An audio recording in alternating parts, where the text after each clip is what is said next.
YS Bharathi Reddy మీద కిరణ్ చేబ్రోలు అనుచితమైనటువంటి వ్యాఖ్యలు చేసినటువంటి నేపథ్యంలో ఆంధ్రప్రదేశ్ కాంగ్రెస్ పార్టీ అధ్యక్షురాలు వైఎస్ షర్మిలారెడ్డి దీన్ని తీవ్రంగా ఖండించారు.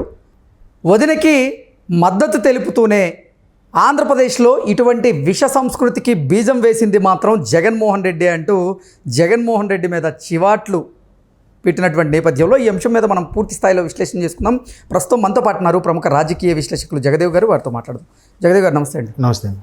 కిరణ్ చేబ్రోలు గారు వైఎస్ భారతిరెడ్డి మీద అనుచితమైనటువంటి వ్యాఖ్యలు చేసిన నేపథ్యంలో ఆ వ్యాఖ్యల్ని ఆంధ్రప్రదేశ్ కాంగ్రెస్ పార్టీ అధ్యక్షురాలైనటువంటి వైఎస్ షర్మిలారెడ్డి ఖండించి వదినకి మద్దతు తెలుపుతూనే అసలు ఆంధ్రప్రదేశ్లో ఇటువంటి విష సంస్కృతికి బీజం వేసింది మాత్రం జగన్మోహన్ రెడ్డి అంటూ జగన్మోహన్ రెడ్డిని చివాట్లు పెట్టేటువంటి ప్రయత్నం చేశారు. దీన్ని ఎలా చూడాలంటారు సార్? షర్మిల గారు ఒక పీసీసీ చీఫ్గా పార్టీ పెద్దగా ఇక్కడ మనుగడ లేకపోయినా బట్ పీసీసీ పగ్గాలు ఇచ్చాక ఆమె ఓటింగ్ పర్సంటేజ్ కాస్త అనిపించారు కాబట్టి ఒక ప్రతిసారి కూడా గౌరవంగానే స్పందిస్తున్నారు. ఆ విషయంలో ఆవిడ కొద్దిగా అప్రిషియేట్ చేయాలి. ఎందుకంటే కూటమి ప్రభుత్వం ఏర్పడినప్పుడు కూడా మేము వెంటనే వైసీపీ వాళ్ళలాగా నోటుకొచ్చినట్టు మాట్లాడేసి పథకాలు ఏమయ్యాయి, వీళ్ళు అమలు చేస్తారా లేదని మాట్లాడడం ఒక 6 నెలల్లో 10 నెలల్లో చూసిన తర్వాత అప్పటికి ఇంప్లిమెంట్ చేయకపోతే ఖచ్చితంగా మేము వీటి మీద ధర్నాలు అవి చేస్తూ ఉన్నారు. అది పద్ధతి. వెంటనే పుట్టిన వెంటనే పరిగెట్టాలంటే వాడు ముందు పాకుతాడు, బంగురుతాడు, నడుస్తాడు. అది కదా పద్ధతి. పైగా రాష్ట్రం గత 5 ఏళ్ళలో చూస్తే ఒక్కసారి ఎక్కడికి వెళ్ళిపోయింది, 10 ఏళ్ళు వెనక్కి వెళ్ళిపోయింది. సో దాన్ని ముందు గాడిని పెట్టాలి, ఒక్కొక్కటిగా చెక్ చేసుకుంటూ రావాలి.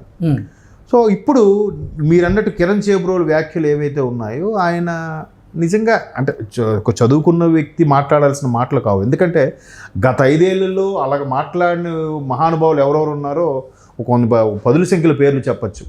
వాళ్ళందరికీ నిజంగా శతకోటి దండాలు. ఎందుకంటే వాళ్ళు కడుపుకు అన్నం తిన్నారో, బిర్యానీ తిన్నారో, లేదా ఇంకేమైనా డాష్ తిన్నారో అలా మాట్లాడారు గత 5 ఏళ్ళు. సో వాళ్ళందరినీ అంత తిట్టినప్పటికీ అలా మాట్లాడినప్పుడు కూడా ఎంతసేపు ప్రతిపక్షంలో ఉన్న వాళ్ళు విపక్షంలో ఉన్న ఖండించారు తప్ప అధికార పక్షంలో ఒక్కడు ఖండించలేదు, మాట్లాడలేదు. కనీసం నలుగురు ఏమనుకుంటారని మెప్పుకోలు కోసమైనా స్పందించలే.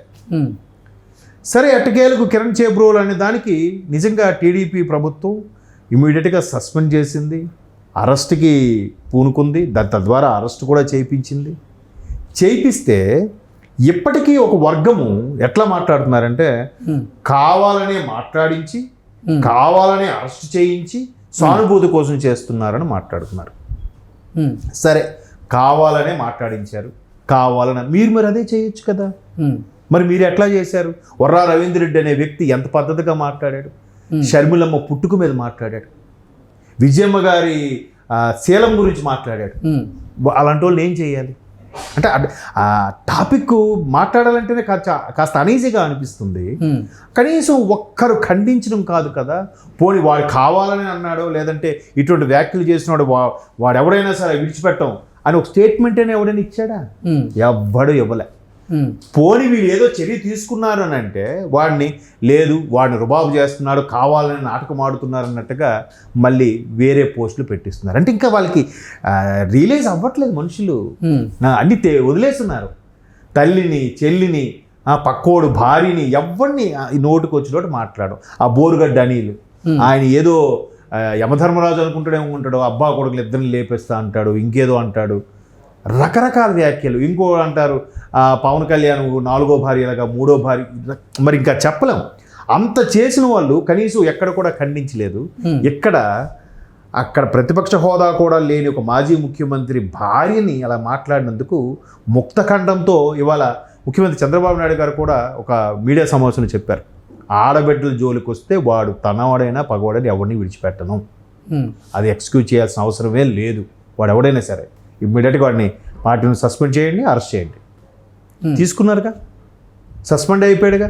ఆడేదో ముఖ్యమంత్రి గారి దగ్గర లేదా పార్టీ దగ్గర మెప్పు కోసమో మాట్లాడితే ఇలాగానా? భావకళల్లో ఆనందం కోసం ఎవడో ఏదో మర్డర్ చేశాడు అన్నట్టుగా ఏదో జగన్మోహన్ రెడ్డి గారి కళ్ళల్లో పడాలని ఒక్కొక్కరు ఎంతగా మాట్లాడారు, ఎన్ని విమర్శలు చేశారు. ఒక్కరైనా ఖండించారా? ఖండించకపోగా, అరెస్టులు చేయకపోగా మళ్ళీ ఇప్పుడు నిన్న జరిగిన దానికి రివర్స్ గేర్ వేస్తున్నారు. సో ఇవన్నీ మనం కళ్ళతో చూసి ఇవన్నీ అబద్ధాలు కాదు. మనం ఒక్కసారి యూట్యూబ్ ఓపెన్ చేసినా, పాత పేపర్లు తిరగేసినా ఇవన్నీ వస్తాయి కదా. సో అదే షర్మిల గారు మాట్లాడారు. ఈ సంస్కృతి విష సంస్కృతికి బీజం వేసింది 19 నుంచి 24 మధ్యలోనే కదా, అంతకుముందు లేదా? అంతకుముందు విమర్శలు ఎలా ఉండేవి? మీ ప్రభుత్వం వచ్చాక జీడిపి పడిపోయింది, మీ ప్రభుత్వం వచ్చాక పథకాలు ఇవ్వట్లేదు, మీ ప్రభుత్వం వచ్చాక పేదలకు సరైన అన్నం దొరకట్లేదు, ఇలా ఉండేవి విమర్శలు. మీకు చేత కాకపోతే మీరు దిగిపోండి, మేము పాలిస్తాం, మీకు పౌరుషం ఉంటే రాజీనామా చేసి మళ్ళీ గెలవండి, ఇట్లాంటి సవాళ్ళు ఉండేవి. కానీ ఎట్లా ఎదుర్కోలేక ఇప్పుడు పవన్ కళ్యాణ్ ప్రశ్నించేవాడు, ప్రశ్నించే కోసం పుట్టింది పార్టీని. ప్రశ్నిస్తే నీ 3 పెళ్ళిళ్ళు అని నువ్వు అడిగిన క్వశ్చన్ ఏంటి? ఏమంటే పోలవరం ఎందుకు అవ్వలేదు? ముసల నక్కవా నీకెందుకయ్యా? అదే చంద్రబాబు నాయుడు గారికి అనే ఇచ్చే గౌరవం. పవన్ కళ్యాణ్ గారు, బాబు మీరు ఏదో చెప్పారు, ఏం చేశారు అభివృద్ధి? 3 పెళ్ళిళ్ళు చేసుకున్నావు, నీకెందుకు? అంటే మీ దగ్గర ఆన్సర్ లేక, మీరు చెప్పడం చేత కాక వెంటనే మీ పర్సనల్ లైఫ్లోకి, పర్సనల్ ఫ్యామిలీకి మాట్లాడి వ్యక్తిత్వ హననానికి పాల్పడ్డారు. మరి పాల్పడమే కాకుండా ఇంత తల్లిని చెల్లిని విమర్శించినా కూడా ఎక్కడ ఖండించలేదు, ఎక్కడ మాట్లాడలేదు. ఇవాళ ఎవరో కార్యకర్త చనిపోయాడనో లేదా కార్యకర్త నరుక్కున్నాడనో వాళ్ళు కొట్టుకున్నారని ఢిల్లీ వరకు వెళ్ళి ధర్నా చేసిన వ్యక్తులు మరి సొంత బాబాయ్ చనిపోతే కనీసం నల్ల రిబ్బను కట్టుకొని ఎప్పుడైనా అసెంబ్లీకి వచ్చారా? లేదే. ఇవన్నీ నిజాలు కదా. ఈ నిజాలను వదిలేసి పిల్లంటే కళ్ళు మూసుకొని పాలు తాగుతుందంట, నన్ను ఎవడు చూడట్లేదేమో అని.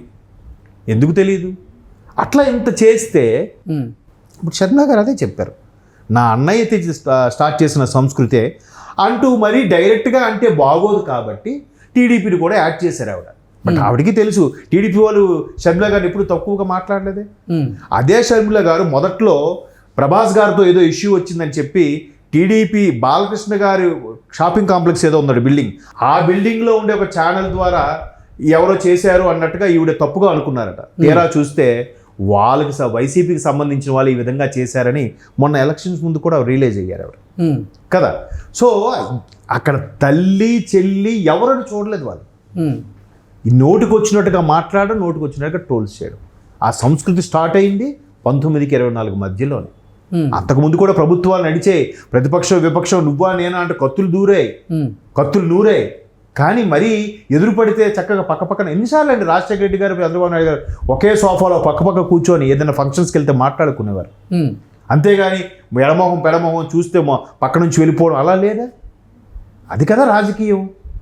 చేత కాక రాజకీయము పర్సనల్ విషయాల్లో మాట్లాడడము, వ్యక్తిత్వ హననం చేయడం, వాడిని అటాక్ చేయలేక ఏదో ఒకటి కేసులు ఇరికించి అరెస్ట్ చేయడం అట్లా చేశారు.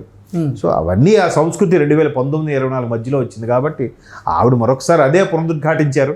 కాకపోతే మరీ వైసీపీ ఒక్కదాన్ని అంటే బాగోదు కాబట్టి టీడీపీని కూడా కలిపి స్టేట్మెంట్ ఇచ్చారు తప్ప ఈ విష సంస్కృతికి బీజం వేసిందే 19-24 మధ్యలోనే. అది అందరికీ తెలిసిన సత్యం. ఓకే అండి, థ్యాంక్ యూ సో మచ్.